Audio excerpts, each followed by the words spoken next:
Earlier this year, I was just saying this in the break, earlier this year, of course, Pope Francis, our new pontiff, came out and said that American Catholics need to stop being so obsessed with abortion and gay marriage and contraception. Those are three things Jesus never talked about, and rather focus on the social justice issues of helping the least among us, which is what Jesus talked about. Matthew 25, that great separating the sheep from the goats parable, Jesus comes out and lays down his marching orders. You take care of the sick, you take care of the poor, you be nice to those in prison, you look out for the least among us, which is why there's a rich tradition in this country of Christians using Scripture to bring about social justice.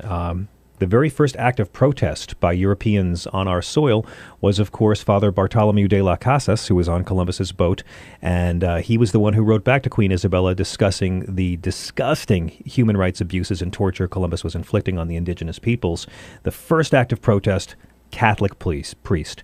And it continues to this day, and that's why I'm really, really pleased to welcome to the show the pastor of the 19th Street Baptist Church, Derek Harkins, to talk with us about Fast for Families. Pastor, good morning. Welcome to the Bill Press Show. It's great to be with you early this morning. Early, yes. It's painful. We're up before the Amish farmers get up for milking.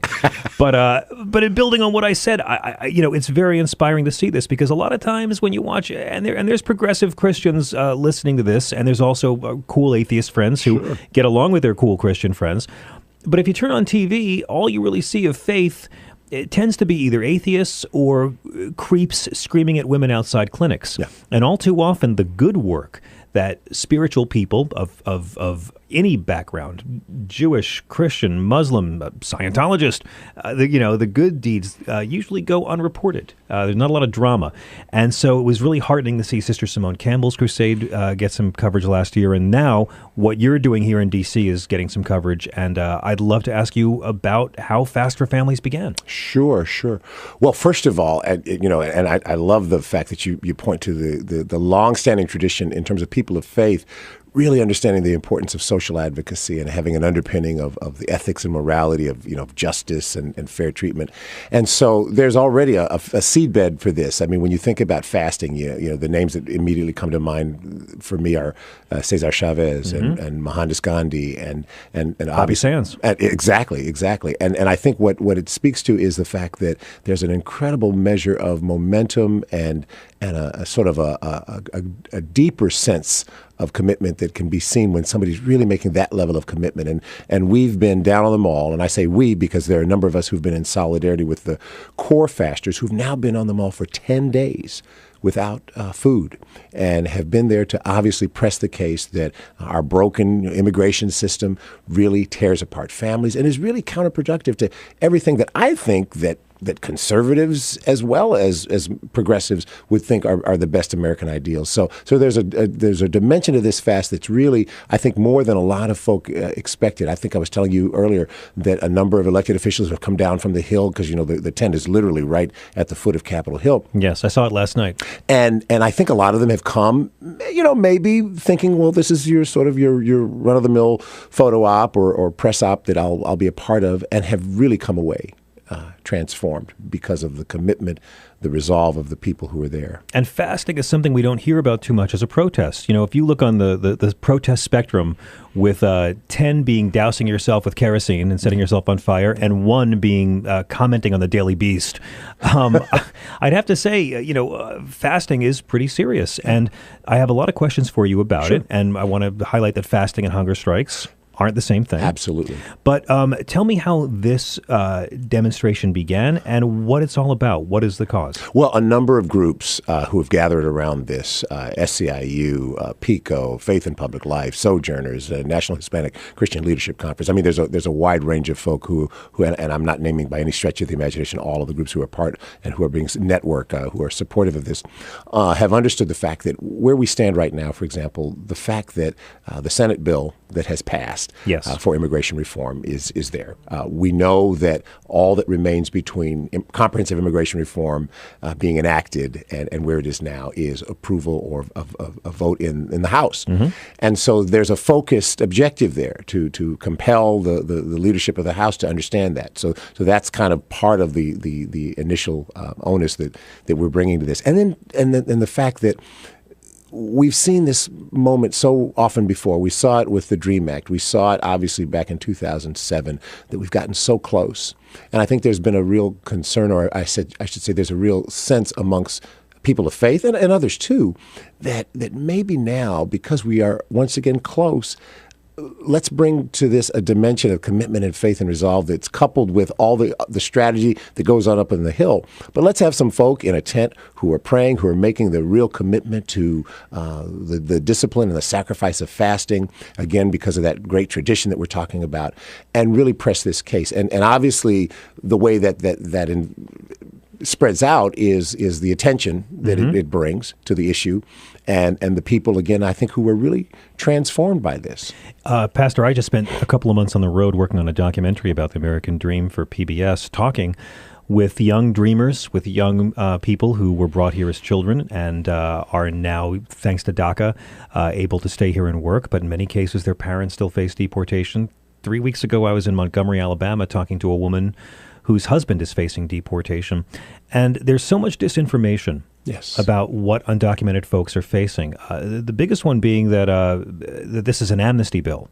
Yeah. That's what Ronald Reagan did. That's not what this is. Right. This is actually a rather long, painful, costly path to citizenship. Absolutely. And I mean, to be honest with you, from a progressive viewpoint, I mean, I would even say I would like to see, an option for immigration reform that was less onerous. But the reality is even that represents a forward move, to even, because you hear people say, well, one of the elements is to, have to get at the back of the line, and however many years there will be in terms of waiting for the process to unfold. It's over 10 years. It's over 10 years. And thousands of dollars in fines as well. And keep in mind that when you say that, you're talking about people who, and you're right, to put this to the lie, you're talking about people who already are productive in our economy, who already are paying taxes, oftentimes because, they don't have the benefit of tax-free mortgage interest or whatever, who are paying a higher tax rate oftentimes than documented citizens. So but they're also paying a higher tax rate than many of the churches demonizing them for being here in this country. How about many churches who pay no taxes? Well, I mean, we have to remind, and everyone listening has to remind all your anti-immigrant friends, no one's disputing that these folks have broken the law in coming over here. Ask an Indian how he feels about hearing white people call others illegals sometimes. But you make a very important point. Undocumented workers in our midst are paying state taxes, they're paying federal taxes, and they're paying sales taxes. They're already contributing to your economy and making it better. Absolutely. And so to your point, or your question about really what the genius of all of this was, is the fact that it just makes sense. I mean, it makes moral sense. Obviously, there are many of us who see it as making theological sense, and the fact that we are at a point where there's really not much argument left to be had. That's where we'll disagree. Okay. Well, I mean, I'll say let me put it this way, from a rational, logical basis, there's not much argument left to be had. I agree. And from a moral basis, there's not much argument left to be had. But from an electoral basis, it's one thing for senators to recognize that you don't get the White House without 70% of the Hispanic vote. And it's in the interest of any party to embrace this. However, we know that there are many, many congressmen in districts, mostly down south, that don't really care about this issue. And they would actually lose the support of their base if they were to embrace something that's been called dishonestly an amnesty bill. Marco Rubio himself staked his entire political career and his presidential aspirations on the Gang of Eights bill in the Senate, and now he has dropped that. I'm sure you've noticed, Pastor, like a hot rock. He's talking about abortion in every speech. This weekend he was bashing gays again. He does not talk about the need for immigration reform anymore. One of the authors of this bill has seemingly abandoned it because the GOP is so opposed to it, even if it hurts their White House chances for decades to come. Yeah, I think it's interesting because when the DREAM Act was up for a vote, I think a lot of folk thought that this was low-hanging fruit. This made so much sense because obviously, as you just sort of unfolded, the reality for Dreamers is that they're already, again, woven into the fabric of American society. Yeah. And the fact that a bill like that would not pass, I think, is indicative of what you're talking about, that we've got a situation now where there are folk who are so stratified, so oppositional, and it's because, again, you're right, they're, in redistricting, hey, here you go. This is the result, that you've got districts now where there's no larger sense of, I love this word, you don't hear it often, the commonweal, the fact that there should be a larger sense of commitment to a sort of a transcending idea that's bigger than your congressional district and certainly bigger than your own sort of isolated set of interests. And unfortunately, that's not the case. We are talking with pastor of the 19th Street Baptist Church, Derek Harkins, about Fast for Families. And I think you're exactly right.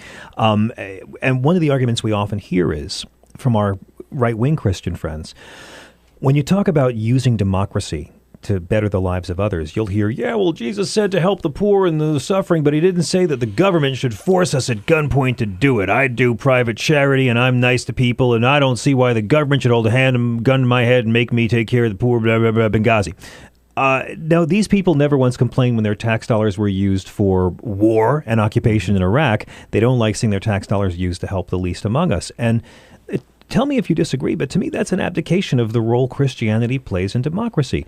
Yeah, Jesus never talked about this because Jesus didn't live under democracy. He lived under imperial rule. Right. But if you're a believer in the values of Christ and you're a believer in democracy and you believe in using democracy to create a more Christian society, on earth as it is in heaven, right, I have no problem with a government based on Christian values. It's just that involves being really nice to people on a legislative basis. Yeah. Well, and I think the problem is you're right. You can't mix metaphors. You can't say, well, because Jesus didn't speak to the idea of how to function in a capitalist society, therefore, we need to understand the way Jesus talked about these things. Yeah, Jesus didn't talk about gay people either. He didn't talk about gay people, and I think that the point is that when you, for example, when you think about what's one of the very first things that the church, when it evolved in Acts, what did they do? They shared amongst themselves as each person had need. Well, I always say Obamacare is not a blueprint for socialism. You're thinking of Acts of the Apostles. Exactly. That book will blow your mind, and it really is opt-in communism. And so to say that there isn't a mandate to be